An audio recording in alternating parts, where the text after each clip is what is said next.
Hi all. I'm here with a very good friend of mine, Beshlie, today. I didn't actually meet Beshlie when we were in London, but I met Beshlie a little bit later.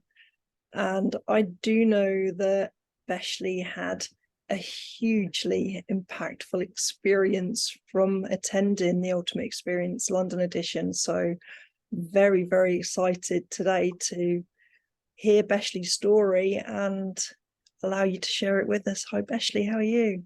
Hi, Angie. I'm really well, thank you. Thank you for inviting me on here. It's such a pleasure. Real pleasure to be able to do this with you. So, I'd love it if you could start by telling us uh, really simple question. Why were you in London? Well, it's all Ankush's fault. Actually, to rewind back slightly from that, my husband bought me a copy of the book for Christmas, which would have been 2020, maybe. When was the event last year? 2021. It would have been Christmas 2021. So it was sitting on my desk, but I hadn't read it. I was working with Ankush, so I hired Ankush as my coach, Ankush Jain, and he said, "Buy a ticket to this event, buy the book, bring all your clients." And so I was like, "Oh, well, I've got the book already." Um, I still hadn't read it at this point. One of my friends and clients, I said to her, "You need to come to this event. If you buy a ticket, I'll buy you the book." Bought her a copy of the book. And then we sort of read it in parallel and came together. And I I read the paperback version, sort of rattled through it, and then the audio version, which I got a lot more out of. I'm on my third reading through now, and now I'm really working through it like a bit like a workbook, actually. And it's by my bed, and every night I'm reading little bits and putting them into practice in my life, which is super cool. In fact, the other evening, I was looking at the section with the 3-year-old triplet, 6-year-old triplets doing their document, um, and my son was interested in that. So that's how I got the book. Um, yeah, yeah, it's been a good experience. So, when you think of the actual event and the level of impact from being in the room, what comes up for you within that? Yeah, I would say it was the first time I'd ever been at anything like that, to be honest with you. I'm quite sort of in this world of self development now. I'm now working and building my coaching practice up, but I was right at the beginning of my journey then, and the impact, it just blew me away. It absolutely blew me away that there could be so many incredible people in one place, that there could be such possibility available to me, just a normal person like me. Um, and the impact in my life and my work has been absolutely huge. I came to coaching through the 3 principles. That was what I sort of started to work and understand about 3 years ago now. But then adding on this idea about who you're being, I feel like it's like the perfect combination, and it's given me that idea of impact and action and creativity and ownership, which I didn't understand at all before.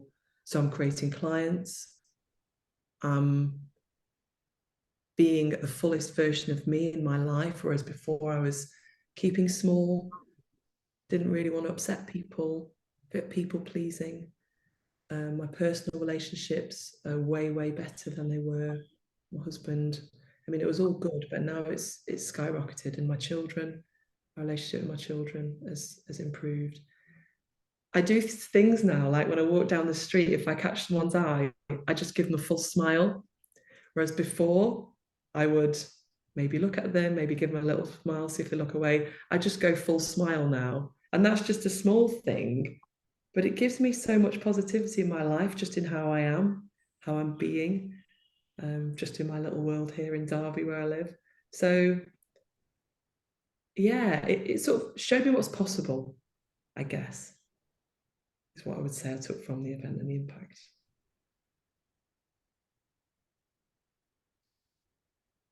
What would you say when you think back to the speakers or the feeling in the room? What would you say you kind of held on to in the days and the weeks that passed?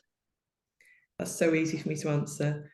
Amy Hardison, forgive often, forgive well, forgive quickly. Wow. That alone, it's had such an impact in my life, in my relationships, in my forgiveness of myself as well. I mean, I'd cried all the way through Amy's talk. It was so powerful and a unique experience to see that sort of, the voice of, someone who's proud to stand up and say, I'm a full-time mum. And that's my purpose in life, and that's my contribution, which is so important and so valuable. And her discussion of motherhood and love and bearing the cost of loving other people, it was extremely powerful for me. But yeah, that's been huge, and it's part of my document, and it's something that I live into every day. And yeah, just not holding on to things and being the change that we want to see in the world and going there first and owning that, that we can always forgive. It's just a thought away. It's available all the time.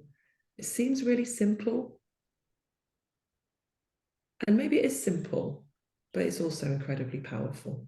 If everyone in the world started to forgive more, forgive often, forgive well, forgive quickly, then the world would improve. And I'm not perfect. I'm not able to do it all the time, but it's something that I live into, and that I know it's available to me. And Amy showed me that on the day with her incredible speech. Something throughout doing these interviews, and this interview we're doing here today, this is number 13, and something that I've noticed is we were many of us in the room at the same time, and every single one of us heard something different, and what it feels like we heard is what was absolutely really important for us to hear on that day and take away to help us be who we needed to be. How would you kind of relate to that? Do you see that in you as being true? Absolutely, 100%. Because I could have said 100 different things that I heard on the day. But yeah, that was the thing that resonated with me, that I needed to hear. And that putting that into practice in my life has made a massive impact. So yeah, I think it's so true. And it makes me think about, books that we read and audios that we listen to and films that we watch. We can read them again and hear something completely different because of who we are at that time or what we need to hear at that time. Yeah. Yeah, it's that we read the book and we kind of wonder who took our book away and changed it. Yeah, yeah, yeah, exactly. Yeah. We're getting really close to India now, and tickets are selling out, and I know there could well be people watching Yeah. feel a little bit on the fence. They've got a bit of a call in, but not a complete one. Have you got any message for them of how they can follow into that and really look inside themselves to see if that trip out to India is what they're looking for?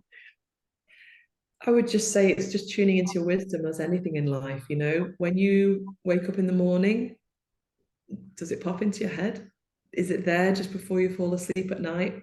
When you're quiet, when you're driving, washing up, running, whatever it is you do in your life, does it pop in at those moments? Because if it does, then it's your wisdom. And does it feel good? Does it feel exciting? I was speaking with somebody the other day on LinkedIn who's been through a huge change in the last couple of weeks since watching the BNS video.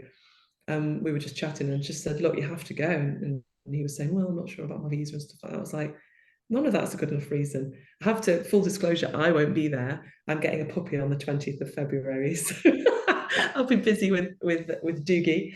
But you won't regret it. Anybody that feels that pull, if it interests you, intrigues you in any way, you won't regret it. I'm just so excited for everyone that's going, and I can't wait to hear all about it. And I'll be watching I'm sure there'll be videos of it through time to watch, which I'll definitely be watching. I know there have been of the London event. Um, yeah, what an adventure for people to go on if they can, if it's possible, do it.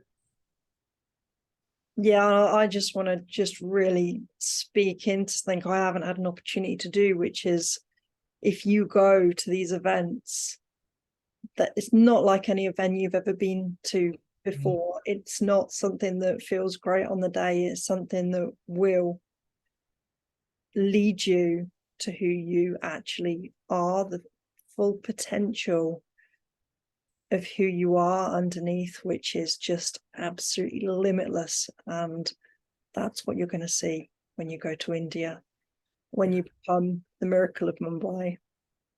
Yeah. Thank you so much, Beshlie. I just want to acknowledge you for who you are and who you've been for me. And I've just seen you grow so much in the short time I've known you, and really stepping into your power and supporting and serving those around you. You are service. And I love and appreciate you, Beshlie. Thank you. Oh, Angie, and well, everything that you've said about me, you wouldn't be able to see it in me if it wasn't in you. And thank you for who you're being. And yeah, you've been there for me at some times when things have been hard. You've been the person that stepped up and said, right, I'm here for you. And I love and appreciate you, Angie, beyond measure. You are absolutely incredible. Thank you for everything that you're doing and who you're being. Thank you, Beshlie. And everyone that's watching, that goes out to you too. I love and appreciate you. Take care. Bye bye.